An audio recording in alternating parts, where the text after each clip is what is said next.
कारण जैसा आपने कटिंग अभी तो ये कैंची बना रहा है कटिंग तो बहुत ही करेगी।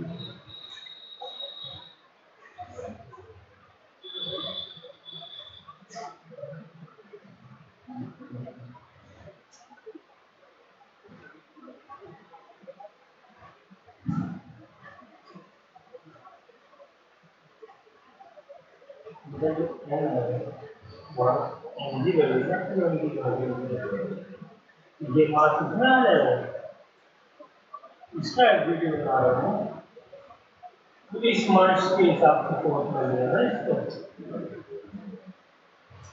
या क्यों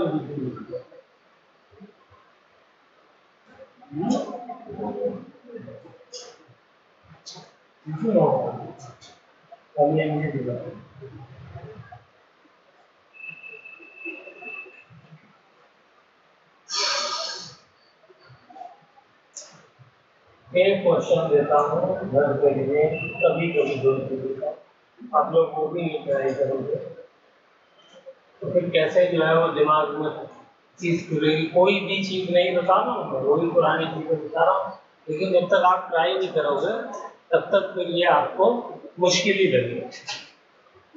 चलिए अब मैं कटिंग करने जा रहा हूँ देखिए सब लोग इधर देखें। जब मैं ये कट करूंगा अदनान तो टेंशन का क्या हो जाएगा इसमें ठीक है ना गुड। अब मैं इसको मिटा दूं तो सबसे पहले मैं ये देख रहा हूं कि इसमें मास m है तो इसके ऊपर जो फोर्स लगेगा वो mg लगेगा। इसका mg जो होगा वो अलग लगेगा वो इसके ऊपर लगेगा। एक भाई साहब ने इस पे 2mg लगा दिया क्यों लगा दिया कि ये मास इससे जुड़ा हुआ है। ऐसा नहीं होता है जो मास है उसके ऊपर मास mg लगेगा ना। अर्थ किसके ऊपर पुल लगाएगी अर्थ इसके ऊपर फोर्स लगाएगी। इधर देखो अर्थ किसके ऊपर फोर्स लगाएगी तुम्हारे ऊपर भी लगा रही है मेरे ऊपर भी लगा रही है तो तुम्हारे ऊपर तुम्हारे मास के हिसाब से फोर्स लगा रही है मेरे ऊपर मेरे हिसाब से लगा रही है या हम दोनों के ऊपर एक साथ दोनों का मिला करके लगा रही है। अलग अलग लगाएंगे ना तो इस पे अलग लगेगा mg इस पे अलग लगेगा mg।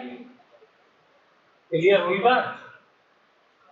तो ये गलती ये तो हम कितनी मर्तबा कर चुके ये गलती नहीं होनी चाहिए। चलिए हो गई तो क्या करें ये mg लगा दिया। अब स्ट्रिंग में क्या है यहाँ पर और कोई फोर्स तो लग नहीं रहा स्ट्रिंग में टेंशन लग रही है तो ये स्ट्रिंग के अंदर जो है क्योंकि सेम है तो यहाँ पर भी टेंशन लगेगी ठीक है। इतनी बात भी क्लियर हो गई। अब इस वाले मास के ऊपर आ जाते हैं।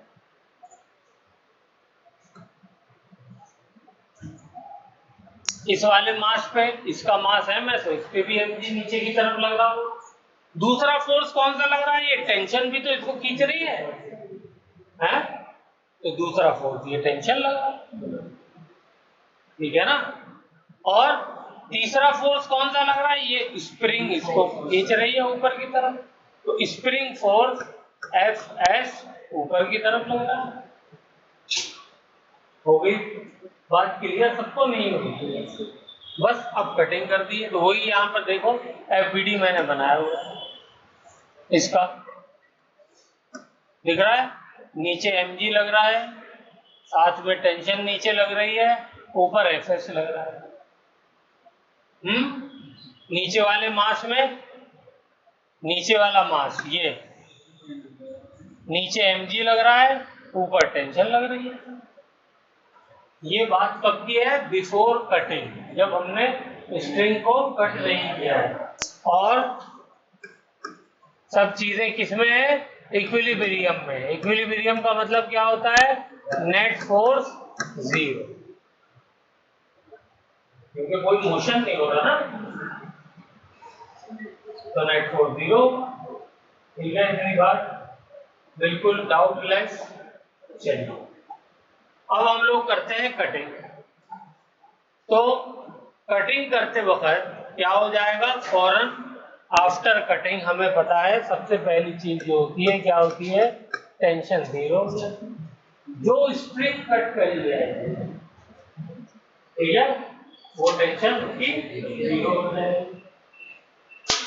ओके, और अगर स्प्रिंग को कट करेंगे तो उसकी स्प्रिंग फोर्स जीरो हो जाएगी, टेंशन भी जीरो, और अगर स्प्रिंग को हमने कट किया तो स्प्रिंग फोर्स भी जीरो। लेकिन वो स्प्रिंग काटेंगे तब, ये नहीं कि काट स्प्रिंग को रहे हैं और ये स्प्रिंग फोर्स जीरो कर दिया, ऐसा नहीं होगा, ठीक है। अगर हम स्प्रिंग को काटेंगे तब स्प्रिंग फोर्स जीरो होगा, स्प्रिंग को काटेंगे तो स्प्रिंग की टेंशन जीरो हो जाएगी, ठीक है, वेरी गुड। तो अब जरा सा देखिए, अच्छा यहाँ से टेंशन की और एफएस की वैल्यू नहीं निकाली थी, वो निकाल लीजिए। टेंशन की वैल्यू बताइए क्या हो जाएगी, बोलो शोएब, टेंशन की वैल्यू क्या होगी, mg, क्योंकि रेस्ट में है तो जितना फोर्स ऊपर लग रहा है उतना नीचे लग रहा है, तो mg हो गई। गुड, टेंशन की वैल्यू हमको पता चल गई। एफएस की वैल्यू बताओ, स्प्रिंग फोर्स की वैल्यू, क्या ये चल रहा है, नहीं चल रहा, ये भी तो रेस्ट में, इक्विलिब्रियम मतलब रेस्ट, तो क्या हो जाएगा 2mg, ऊपर वाला फोर्स और नीचे वाले फोर्स दोनों बराबर होंगे, तो एफएस किसके बराबर हो जाएगा, टेंशन प्लस mg। तो टेंशन हमको मालूम है mg है और दूसरा mg है ही, तो फाइनली आंसर क्या आ जाएगा, FS is equal to 2mg। बोलिए, अब क्लियर हुआ। चलो ये बात लिखो पहले, अब फिर उसके बाद कटिंग वाला काम।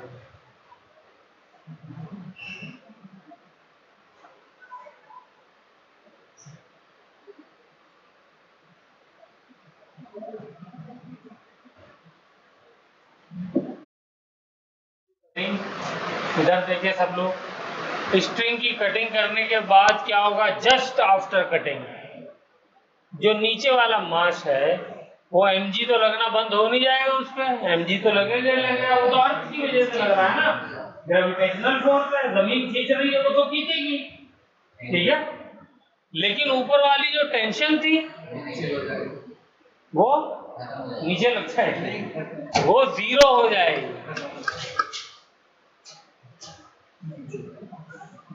ठीक है, क्लियर। फोर्स का फॉर्मूला लगा दो, F is equal to M A, यही तो फॉर्मूला होता है फोर्स का। तो नीचे खाली फोर्स लग रहा है, ऊपर तो लग नहीं रहा, तो एक ही फोर्स हो गया मेरे पास, वो फोर्स क्या है mg, और फिर एक्सेलरेशन निकालना था तो F is equal to M A वाला फॉर्मूला लगा दिया, m से m कट गया, a is equal to g, और ये तकरीबन जिन लोगों ने भी किया सबका आंसर सही। नीचे दो फोर्स लग रहे थे, एक लग रहा था mg और दूसरा लग रहा था टेंशन, और तीसरा लग रहा था स्प्रिंग फोर्स,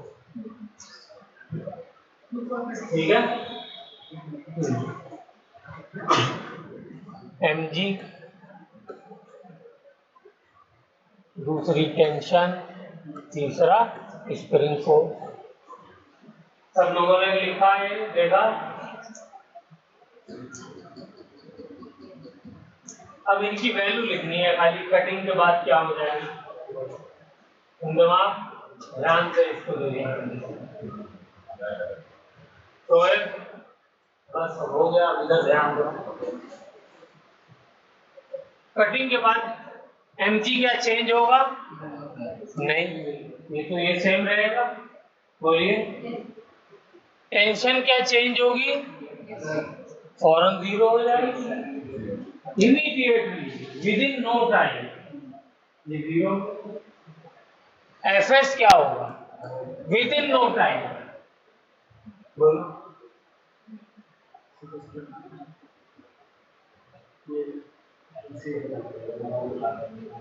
लगेगा, लेकिन क्या उसमें कोई चेंज आएगा, आएगा, और लोग बताएं, आएगा, क्यों आएगा, जल्दी बताइए। क्या क्यों आपको लग रहा है सही जाएगा?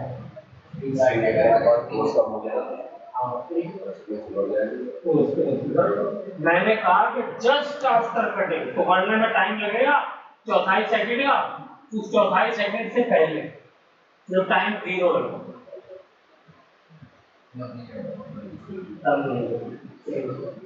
यही करना है। स्प्रिंग खिंची हुई है, आपने टेंशन कम की, मैंने काट दिया, आपने टेंशन 0 कर दी। तो स्प्रिंग आपकी बात सही है कि क्योंकि स्प्रिंग फोर्स उस वक्त लग रहा है तो वो फौरन क्या करेगा, नीचे वाले ने जिसने बैलेंस किया हुआ था वो कट गया तो वो फौरन उसको ऊपर खींचेगा। लेकिन खींचने से पहले जैसे ही कटी उस वक्त तो स्प्रिंग फोर्स लग रहा था ना, जब भी तो उसने खींचा। मेरी बात समझ में आ रही है? तो इसलिए स्प्रिंग फोर्स में कोई चेंज नहीं आएगा, वो वही रहेगा। बोलिए जवाब, ध्यान से सोचिए।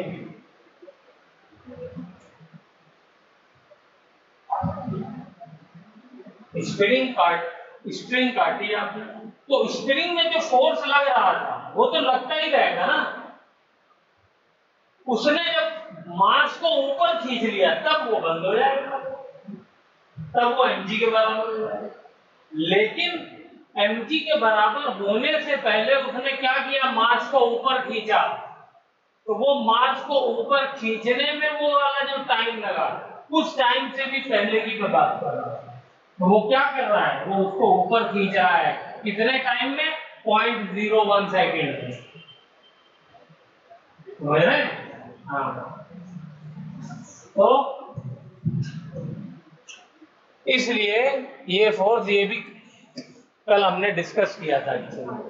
तो अब क्या हो जाएगा, यहाँ पर ऊपर की तरफ फोर्स लग रहा है 2mg और नीचे की तरफ फोर्स लग रहा है -mg और एक्सीलरेशन निकालना है तो ma, F = ma, वही वाला फॉर्मूला लगा दिया। इधर जो फोर्स लग रहे हैं उनको लगा दिया नेट फोर्स और उधर ma लगा दिया, आ गया एक्सीलरेशन।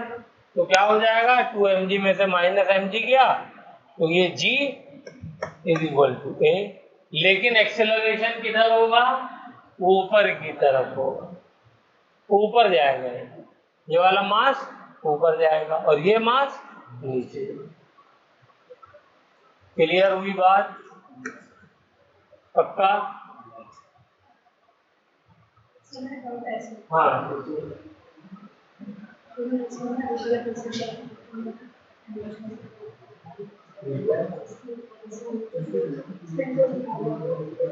ये जो अलग अलग कंसीडर किया है ये तो मास तो इक्वल ही रखा है ना, लेकिन हमें अलग अलग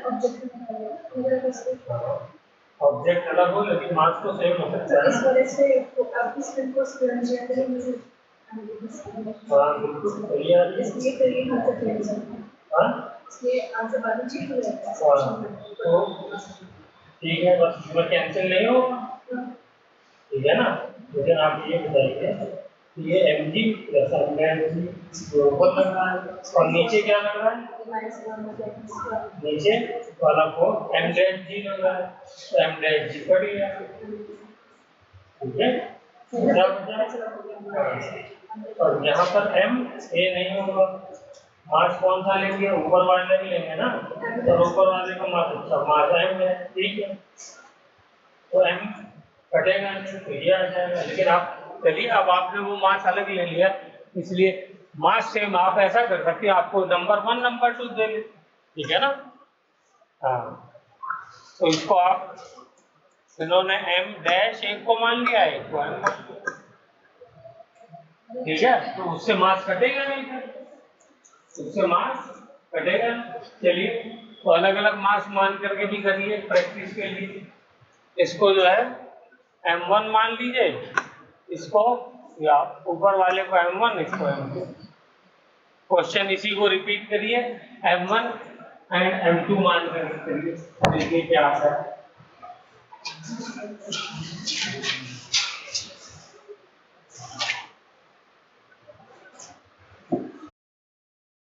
होमवर्क में करिए, ठीक है, प्रैक्टिस के लिए है, इसको होमवर्क में करिए। चलिए नेक्स्ट, आज हम लोगों का नया टॉपिक है स्यूडो फोर्स। क्या पढ़ना है हमको? Pseudo force. ठीक है, स्यूडो माने क्या होता है? फेक। ठीक है,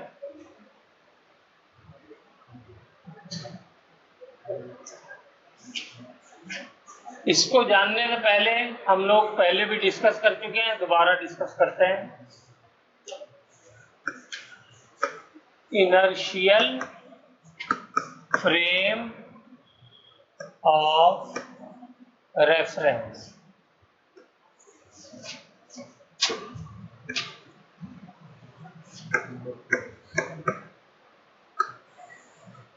इनर्शियल फ्रेम ऑफ रेफरेंस।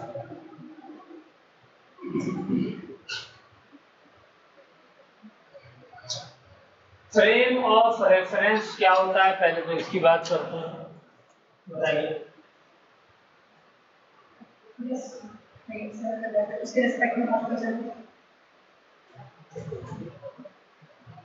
बोलो, और कोई बताए फ्रेम ऑफ रेफरेंस? इंतजाम, फ्रेम ऑफ रेफरेंस किसे कहते हैं?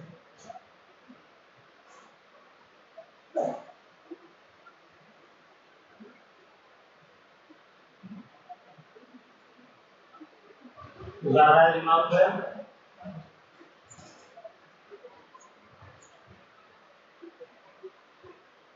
नहीं, मीनिंग से ही खाली आइडिया लगा के बताओ, उसी से आ जाएगा।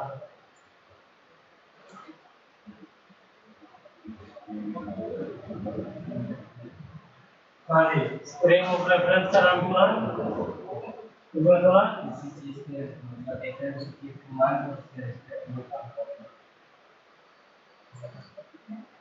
ठीक है, जो इसका लिटरली मीनिंग है ना फ्रेम ऑफ रेफरेंस का, फ्रेम ऑफ रेफरेंस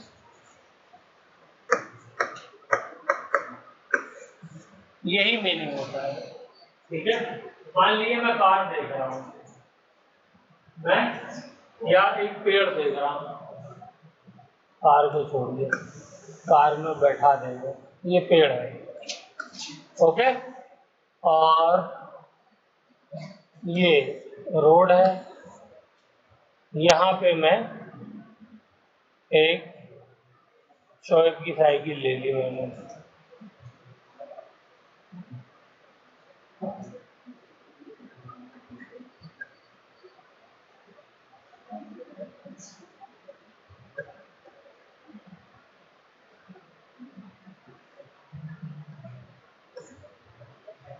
ठीक है, साइकिल पे बैठा या शोएब को बैठा देते हैं, ओके। अब ये कौन है जो साइकिल पे बैठा हुआ है? इसको बोलते हैं ऑब्जर्वर। क्या बोलते हैं? ऑब्जर्वर, जो ऑब्जर्व कर रहा है। ठीक है, तो ये ऑब्जर्वर जहां से बैठ करके ऑब्जर्व कर रहा है, उसी को हम क्या कहते हैं? Frame of reference. आगे बात समझ में? तो इसका फ्रेम ऑफ रेफरेंस क्या हो जाएगा? बोलिए, साइकिल। ठीक है, अगर ये जमीन पे बैठ करके कर रहा होता ऑब्जर्व, तो फ्रेम ऑफ रेफरेंस क्या हो जाता? जमीन। कार में ये बैठा होता तो इसका फ्रेम ऑफ रेफरेंस क्या हो जाता? कार हो जाता। देख किसको रहा है? पेड़ को देख रहा है, या पेड़ में कुछ बैठा हुआ है, सेब लगे हुए हैं, एप्पल्स, इनको देख रहा है। ठीक है, तो ये जो ऑब्जर्वर जहां पे बैठा हुआ है, उसी को हम क्या कहते हैं? Frame of reference. लिख लो फ्रेम ऑफ रेफरेंस। तुम लोग क्या करता है?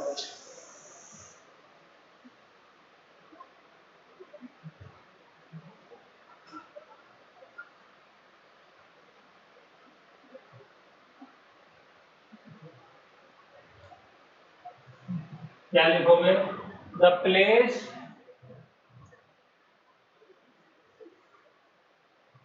और object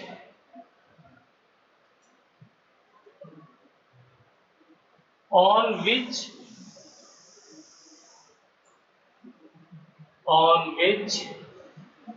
observer is sitting. Observer is sitting while seeing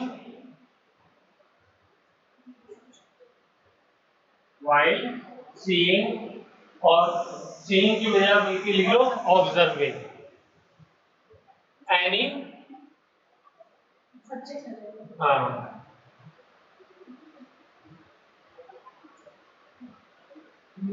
any object, again object भी लिख सकते हैं या anything, क्या दोबारा बोलो,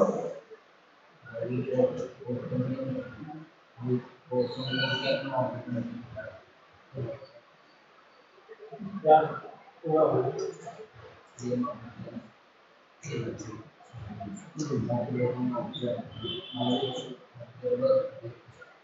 on which observer is sitting while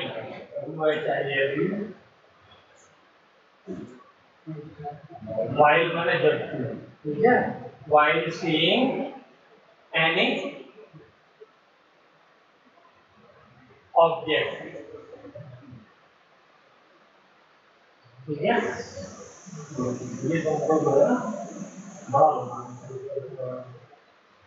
okay.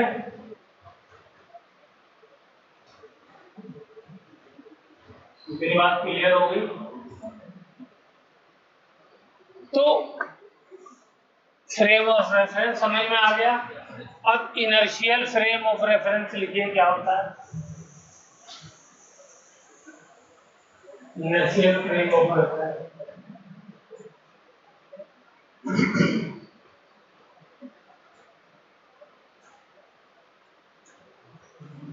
inertial frame of reference।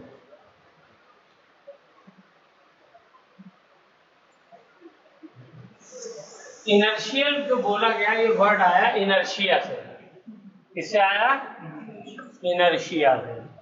और इनर्शिया में हम लोगों ने क्या पढ़ा है, मोशन, वेरी गुड, ठीक है। Unless and until external force is applied। तो आपने क्या बोला कि अगर रेस्ट में है इसका मतलब वेलोसिटी जीरो है, और मोशन में है इसका मतलब वेलोसिटी कांस्टेंट है, ठीक है। जो भी वेलोसिटी है वो क्या है, कांस्टेंट है, चेंज नहीं होती। अगर वेलोसिटी चेंज होती है तो क्या हो जाता है, एक्सेलरेशन पैदा हो जाता है। किसी को इसमें डाउट है, एक्सेलरेशन पैदा करने के लिए वेलोसिटी में चेंज आना जरूरी है। तो अगर कोई frame of reference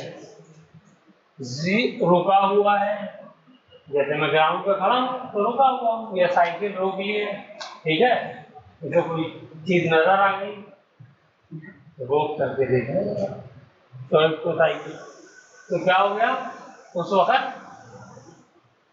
velocity zero है और इसकी साइकिल को क्या बोलेंगे, इनर्शियल फ्रेम ऑफ रेफरेंस, ठीक है। लेकिन इसने साइकिल नहीं रोकी, वेलोसिटी v से चलाता रहा, कांस्टेंट वेलोसिटी से। इसे लगा ये तो मेरे गांव का आदमी जा रहा है, जो आगे जा रहा है गाड़ी को, ऐसा इसको फील हुआ। तो इसने क्या कहा, गाड़ी चलाता रहा, साइकिल चलाता रहा, लेकिन कांस्टेंट वेलोसिटी से चलाता रहा, तो भी इसकी साइकिल क्या कहलाएगी, इनर्शियल फ्रेम ऑफ रेफरेंस। बोलो इंतजाम, ये बात क्लियर है, कितने परसेंट, बहुत क्लोज, 100%।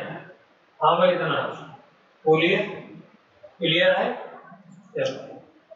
तो लिखो इस बात को जल्दी से, इनर्शियल फ्रेम ऑफ रेफरेंस क्या लिखेंगे डेफिनेशन में? The frame of reference whose velocity is equal to 0 or constant.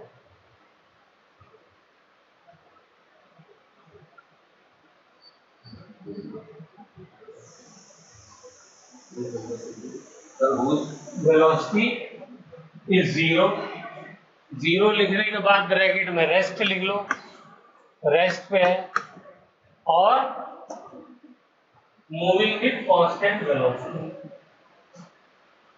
Moving with constant velocity.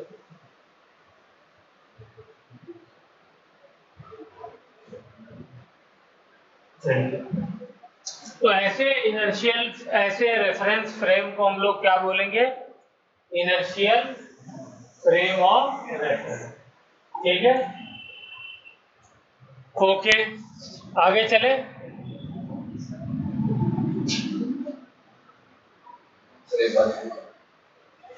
ऐसा frame of reference, frame of reference क्या था? जहां पे ऑब्जर्वर बैठ करके कोई नजारा देख रहा है, कोई ऑब्जेक्ट को ऑब्जर्व कर रहा है, किसी चीज को, जैसे यहाँ पे पेड़ को ऑब्जर्व कर रहा है, ठीक है, उसको तो हम फ्रेम ऑफ रेफरेंस कहेंगे, जहां पे वो बैठ करके देख रहा है। चाहे वो कार में बैठा होगा तो कार फ्रेम ऑफ रेफरेंस हो जाएगी, हवाई जहाज में बैठा है तो हवाई जहाज हो जाएगा, ट्रेन में बैठा है तो ट्रेन हो जाएगी। अब अगर वो हवाई जहाज रुका हुआ है हवा में, पायलट ने हवाई जहाज को रोक दिया, वेलोसिटी जीरो कर दी, तो भी वो क्या कहलाएगा? Inertial frame of reference. और अगर वेलोसिटी जो है वो कांस्टेंट पे चल रहा है, मान लो 1000 किलोमीटर की वेलोसिटी है, तो वही वेलोसिटी है उसी कंटिन्यू, तो भी वो क्या कहलाएगा? Inertial frame of reference. ठीक है, तो ये बताइए कि अभी तक हमने जितने भी क्वेश्चन किए उसमें हमने सब के सब question inertial frame of reference ही को तो सामने रखकर किए। हमारा जो ऑब्जर्वर था वो कहाँ पे खड़ा था, कहाँ से ऑब्जर्व कर रहा था? ग्राउंड पे खड़ा होकर कर रहा था, मार्ग ऊपर जा रहा है, नीचे जा रहा है, स्प्रिंग कट रही है, नहीं कट रही, स्प्रिंग कट रही है, नहीं कट रही, स्प्रिंग बाहर को जा रही है, अंदर को आ रही है, कहाँ खड़ा था? ग्राउंड पे, ठीक है ना? तो उसकी वेलोसिटी का मतलब 0 थी, तो वो हमारे सारे रिजल्ट जो आ रहे थे वो बिल्कुल परफेक्ट आ रहे थे। वही ऑब्जर्वर अगर कांस्टेंट वेलोसिटी से मान लो चल रहा हो, कांस्टेंट वेलोसिटी से चल रहा है, और वही सारे कैलकुलेशंस तब भी वो करे, वही चीज निकालनी हो, तब भी सेम आंसर है। क्या आएगा? ठीक है, अरे बात नहीं। हाँ, तो इस बात को लिखिए, Newton's law is applicable, Newton's law या Newton's second law is applicable to inertial frame of reference, to inertial frame of reference।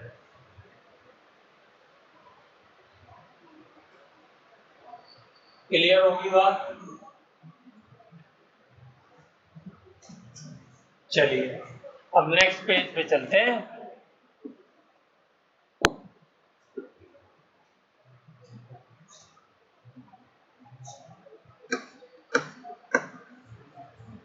फिर से ये पेड़ बना दिया मैंने, ठीक है। अब की बार मैं उसी डायग्राम को दोबारा बना रहा हूं।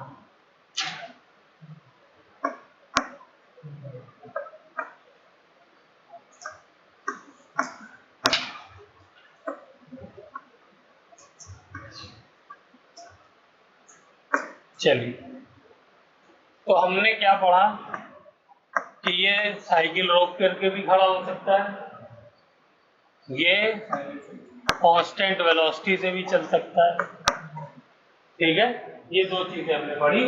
और ये साइकिल वैसा रेफरेंस फ्रेम कहलाएगी जिसमें बैठा हुआ observer inertial frame of reference कहलाएगी। Okay, very good.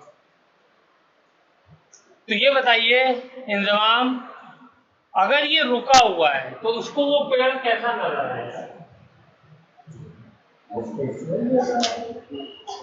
ठीक है ना, इस पेड़ को ये क्या देखेगा?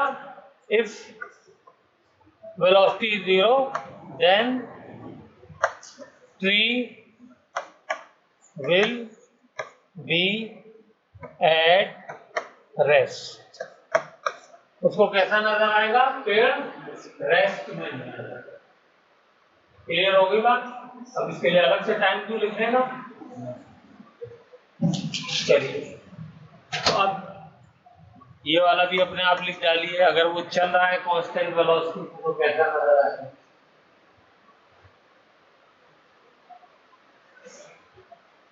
डायग्राम भी बनाया है।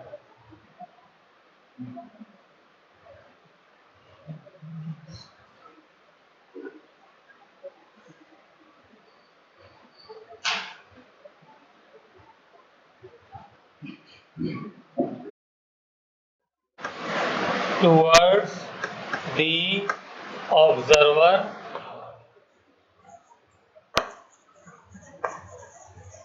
with velocity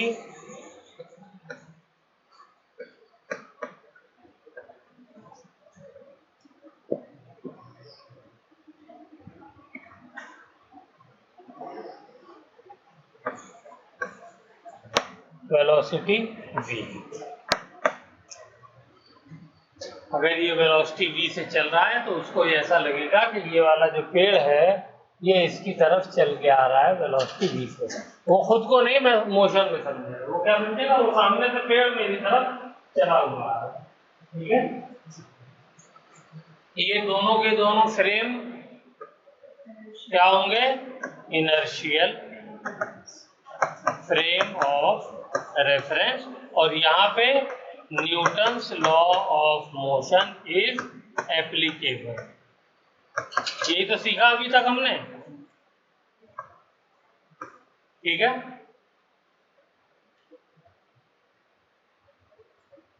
Newton's law of motion जो हमने अभी तक सीखा है वो सब एप्लीकेबल है।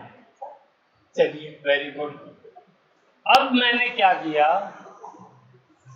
अब मैं कार बना देता हूं।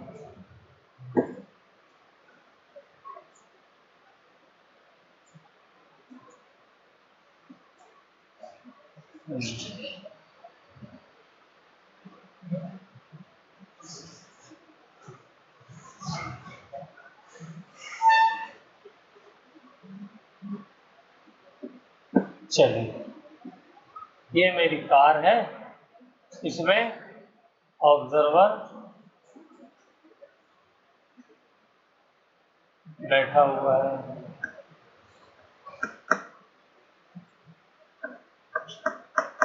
चलिए,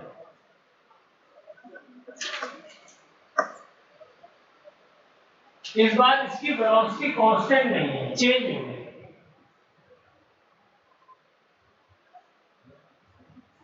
इस बार वेलोसिटी क्या हो रही है? मान लो इंक्रीज हो रही है। इंक्रीज हो रही है मतलब चेंज हो रही है। ठीक है, इसका मतलब एक्सेलरेशन।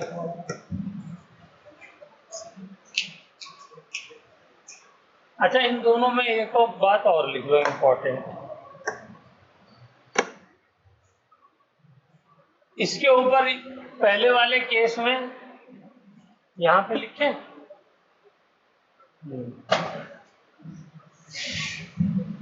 ये नहीं लिखते, इस वाले में लिखिए। पहली कंडीशन में इस पे नेट फोर्स बताइए क्या है? बोलिए। तो पेड़ पे जो जिसको हम पेड़ को ऑब्जर्व कर रहा है ऑब्जर्वर, उसमें नेट फोर्स क्या लग रहा है? 0। तो ये मूव ही नहीं कर रहा है। ठीक है ना, तो नीचे mg लग रहा है तो ऊपर नॉर्मल लग रहा है। ये दोनों ने कैंसिल कर दिया, वाई डायरेक्शन में तो मूव नहीं कर रहा पेड़। और एक्स डायरेक्शन में वेलोसिटी 0 है तो नेट फोर्स क्या हो गया 0। इसी नेट फोर्स को मैं ऐसे भी लिख सकता हूं कि F x sigma F x ये भी 0, सिग्मा एफ वाई ये भी 0। बोलो ये बात क्लियर हुई? ठीक है, तमाम ओके। तो नेक्स्ट अगले वाले केस में बताइए क्या होगा इस वाले में। इस वाले में बताइए क्या होगा।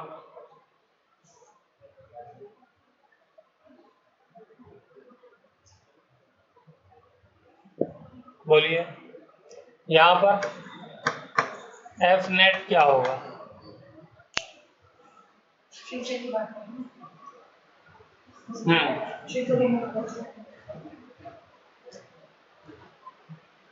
एफ नेट क्या होगा 0। एफ नेट 0 क्यों 0 होगा? रीजन ट्री का ऊपर बने। रीजन क्या है? Reason velocity constant. ठीक है हाँ ओके। लेकिन यहाँ पे हम लोग वेक्टर एक्सेलरेशन के लिए कहेंगे वेलोसिटी कांस्टेंट है। ठीक है, तो फॉर्मूला क्या होता है फोर्स का? फिर से बोलिए। फोर्स का फॉर्मूला होता है F = ma और a क्या होता है? Final velocity minus initial velocity divided by time. तो फाइनल वेलोसिटी भी v है, इनिशियल वेलोसिटी भी v है अपॉन टाइम t। तो ये क्या हो जाएगा? Mass into 0 = 0। ठीक है, ये वाली पिक्चर दिमाग में आनी चाहिए। क्लियर हुई बात? तो मैं यहाँ पे कह सकता हूँ कि यहाँ पर भी एफ नेट 0 है और दोनों डायरेक्शन में 0 है। Sigma F X = 0, sigma F Y = 0 आएगा। चलिए शोएब रेडी है सब लोग, शुरू किया जाए। चलिए तो अब मुझे बताइए इस ऑब्जर्वर की, यही ऑब्जर्वर को मैंने कार में बैठा दिया, सेम आदमी है यही, इसको बैठाएं। चलो इसको बैठा देते हैं, रजा को। रजा साइकिल पे पहले बैठा था शोएब की लेके, अब किसी की कार मार के ले आया। ठीक है हाँ, तो ये अब की बार एक्सेलरेट, वेलोसिटी चेंज हो रही है मतलब एक्सेलरेशन हो रहा है।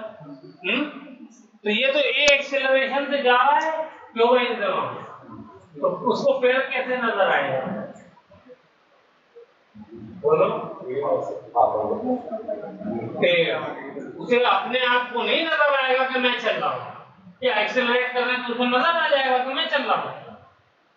उसे अभी भी क्या नजर आएगा? पेड़ मेरी तरफ आ रहा है। पेड़ किस तरफ आ रहा है? पेड़ मेरी तरफ आ रहा है, लेकिन किससे आ रहा है? एक्सेलरेशन ए से आ रहा है। ठीक है, और इस बार ए जो है ये मुस्तकिल चेंज हो रहा है, तो आप इस चाहे तो v final minus v initial upon t ये भी लिख सकते हैं। बोलिए क्लियर हुई बात? तो इसने कहा, जैसे इन्होंने कहा, शुभी ने क्या कहा कि हाँ, क्या कहा कि सर प्लीज एक्सप्लेन, पेड़ के ऊपर तो एफ नेट 0 है, पेड़ के ऊपर एफ नेट 0 है, तो इससे एग्री करता है डिसएग्री करता है? सब एग्री कर रहे हैं, पेड़ के ऊपर तो एफ नेट 0 है। लेकिन चलो समेशन का साइन लगा दिया, या यहां ना लगा करके यहीं लगाते, एक्स डायरेक्शन में जितने भी फोर्सेस लग रहे हैं पेड़ पे वो सब 0 है, वाई डायरेक्शन में जितने भी फोर्सेस लग रहे हैं वो भी 0 है। ठीक है, लेकिन लेकिन लेकिन ये क्या हो, चलो मिटा देते हैं। लेकिन एक्सेलरेशन एक्स डायरेक्शन में 0 नहीं है 0, पेड़ चल रहा है एक्सेलरेशन इससे।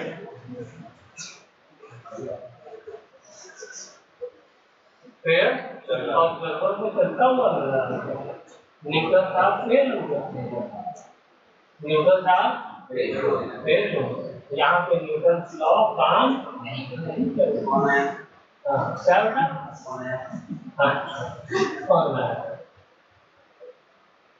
अब यहाँ पे हम लोग लाएंगे कबूतर एक कबूतर को लाएंगे, ठीक है? कबूतर उड़ेगा और वो हमारी समस्याओं को हल करेगा, ठीक है? तो पहली चीज जो हमें यहाँ पर, ये पहला पूरा लिखे, इतना लिखे, ऊपर वाला पूरा कॉन्सेप्ट, फिर कबूतर को लाते हैं। चलिए जल्दी लिखिए। अगर ये कार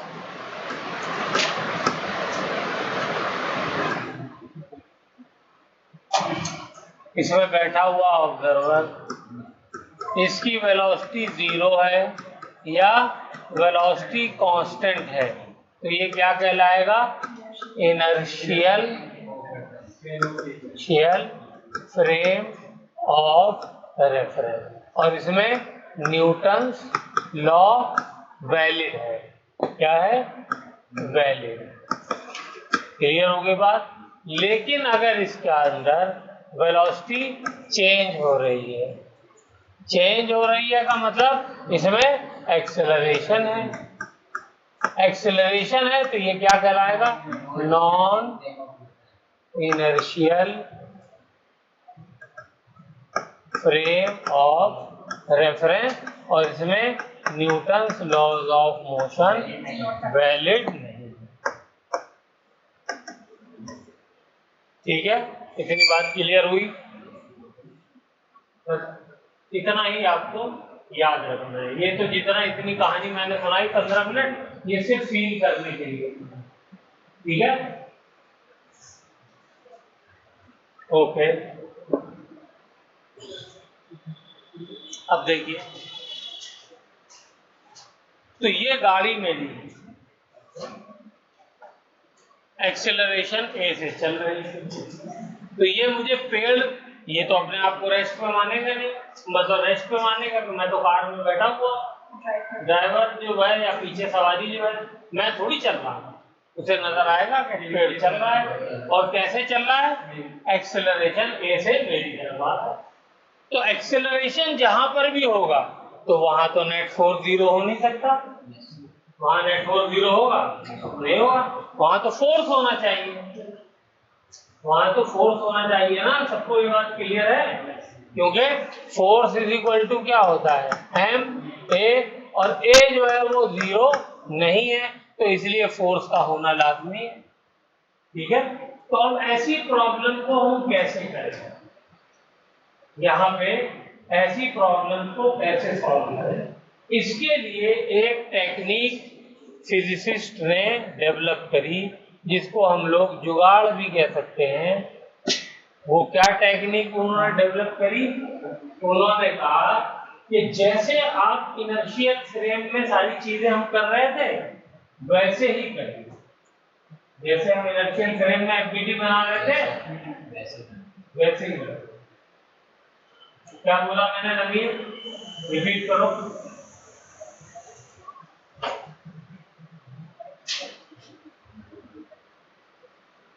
क्या बोलो? चलो इन दोनों को बताओ।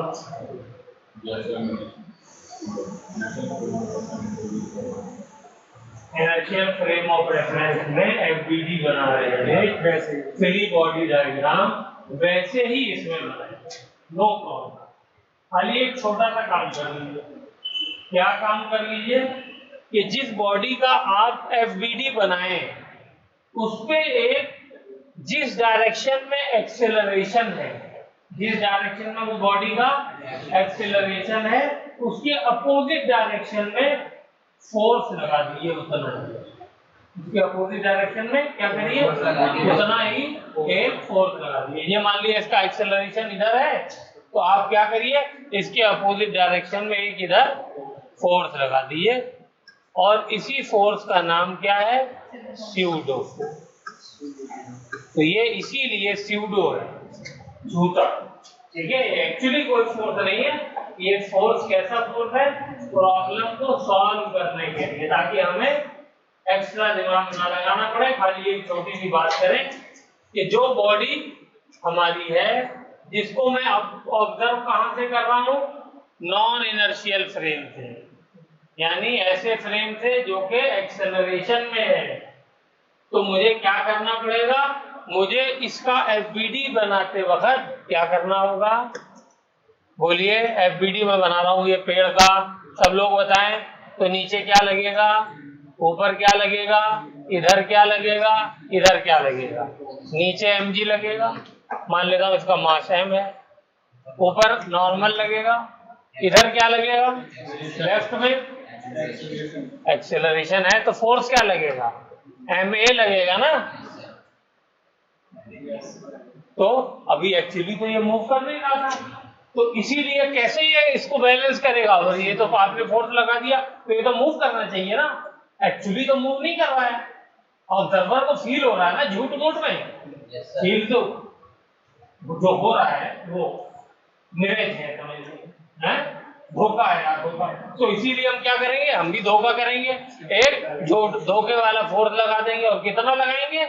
जितना ये मास है उसी मास के बराबर और एक्सीलरेशन के बराबर इधर फोर्स लगा। देखो हो गया, रेस्ट पे नहीं आ गया, नेट फोर्स 0 हो गया, नहीं हो गया? बोलो बेटा, क्लियर है पक्का एकदम? ये वाला डायग्राम बनाओ और ये पूरी बात लिखो। वैसे तो पूरा रिकॉर्ड कर दिया है मैंने, इसको तो ये घर से करके लाना है, ठीक है? चलिए, ट्रक ट्रक ट्रक,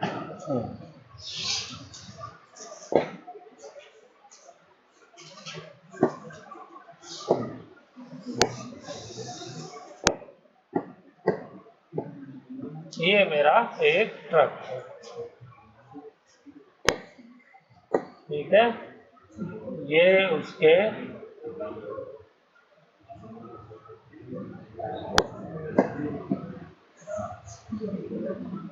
टायर्स,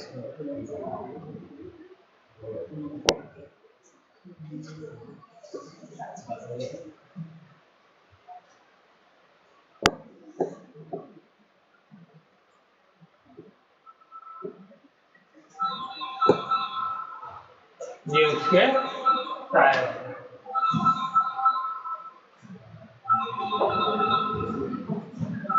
चलिए, इस पे एक मास रखा हुआ है m, पे क्या रखा हुआ है? एक मास m रखा हुआ है। हाँ सर, बस छोड़ दिया, 2 मिनट, ठीक है? और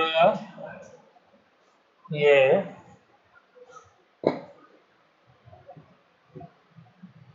तब तक केबिन वेबिन भी तो बनाना पड़ेगा, तभी तो नजर आएगा ट्रक है। हाँ, ये इधर जा रहा है, ड्राइवर बैठा हुआ है, ठीक है? ये केबिन है ट्रक का। हाँ भाई, एक बंदा है ट्रक, ओके? ये ऐसे जा रहा है, इसका एक्सेलरेशन ऐसे है, ये ए एक्सेलरेशन से आगे की तरफ जा रहा है, ठीक है? और आप लोग यहाँ पर बैठे हुए हैं,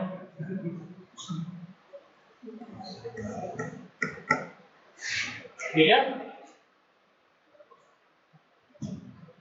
हो गया? ये मास m है, एक्सेलरेशन ए से जा रहा है, तो इसके और इसका एफबीडी बनाना है। क्या करना है? FBD banana.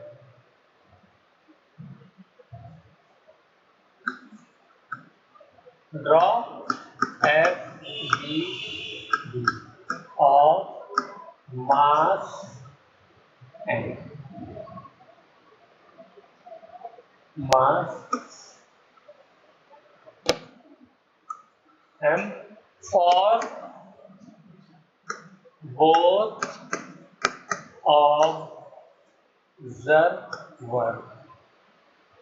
observer number 1 on the truck, observer number 2 on the ground। एक बार भी नीचे खड़ा हुआ है यहाँ, वो भी इसको देख रहा है।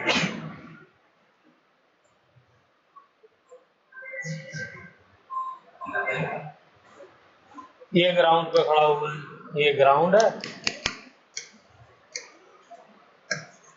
दोनों के लिए एफबीडी बना, बार भूलना नहीं है, पूरा रिवाइज करोगे 3-4 दिन का और ये बनाओगे। अच्छा, खाली मुझे इतना आंसर दे दिए कि ये मास आपके हिसाब से इसी में रहेगा या कुछ होगा इसका? बता हुआ तो नहीं, हाँ बता हुआ है, और इस पर कोई भी फ्रिक्शन नहीं है, ये समझो बिल्कुल स्मूथ है, नो फ्रिक्शन। तो ये क्या हो जाएगा? Very good. ये हुई ना बात मेरे नौनिहाल बच्चे। तो ये नीचे की तरफ खिसकता हुआ जाएगा और गिर जाएगा।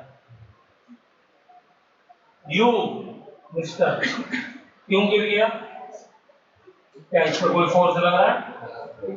कैसे गिर गया बेटा? इसी का नाम, ये आप एक्सप्लेन ही नहीं कर सकते न्यूटन लॉ पर। यहाँ पे आपको एक्सप्लेन करने के लिए स्यूडो फोर्स चाहिए। ये कैसे गिर गया बताइए ना? इसमें तो कोई फोर्स आपके अकॉर्डिंग लग नहीं रहा है, क्या लग रहा है? हवा। तो मैंने पैक कर दिया चारों तरफ, पैक कर दिया, और ये अंदर बैठा हुआ है। तुम कहोगे सर गिर जाएगा, मैं ऐसा करता हूँ, इसको पैक कर दिया मैंने। बिल्कुल क्या कर दिया मैंने? पैक कर दिया है। लो जो कहोगे हर चीज का जवाब। अच्छा, तो इनर्शिया की वजह से गिरेगा ये? इनर्शिया की वजह से क्यों गिर जाएगा? इसकी टेंडेंसी रहेगी रेस्ट में रहने की, और ट्रक मूव कर रहा है। हाँ, तो ऑस्लेशन है सरफेस, तो फिर तो मूव किया ना, ये मूव किया, फिर एक टाइम पे गिर गया। मूव किया है। ये मैंने क्या किया? चारों तरफ पर्दा लगा दिया। अच्छा, ऑब्जर्वर जो अंदर है उसको क्या नजर आएगा? पहले इस वाले ऑब्जर्वर की बात करते हैं। इसे क्या नजर आएगा? मैं तो रेस्ट में बैठा हूँ, उसे कुछ साइडों का दिख भी नहीं रहा है। यहाँ सामने भी पर्दा लगा हुआ है। रोड बिल्कुल स्मूथ है, जरा भी तरीके का कोई ऊपर नीचे नहीं हो रहा है। इंजन बिल्कुल साइलेंट है। तो क्या होगा? उसे लगेगा मैं तो आराम से बैठा हूँ, गाड़ी रुकेगी, लेकिन ये गिर जाएगा। तो उसके दिमाग में क्या है, ये कैसे गिर गया? इसके पास फोर्स कहाँ से आया? कौन सा फोर्स ने इसको गिरा दिया? ये किसने गिराया? स्यूडो फोर्स ने गिराया। ठीक है, ये बिना स्यूडो फोर्स के हम लोग प्रॉब्लम को सॉल्व नहीं करते। ठीक है, हाँ। लेकिन बाहर वाला जो होगा, इधर एक मिनट, लास्ट सेंटेंस। बाहर वाला जो होगा, इसे तो दिखता हुआ ये ट्रक जाता हुआ दिखेगा, और किससे? ए एक्सेलरेशन है। ठीक है ना? इसे क्या नजर आएगा? ए एक्सेलरेशन। तो ये ए एक्सेलरेशन से जा रहा है, और ये इसके ऊपर तो कोई फोर्स लग नहीं रहा, तो इसको नजर आएगा कि हाँ ये, क्योंकि ये रेस्ट में था, ये गिर गया। लेकिन इसको नहीं नजर आएगा कि ये रेस्ट। इसको क्या नजर आएगा? इसको तो गाड़ी भी नजर रेस्ट में नजर आ रही है, ये भी रेस्ट में नजर आ रहा है। चलिए, अब आप इसको अभी डिस्कस मत करिए, अभी खाली एफबीडी बनाइएगा, जो बताया है उसको करिएगा, तब उसके बाद जो है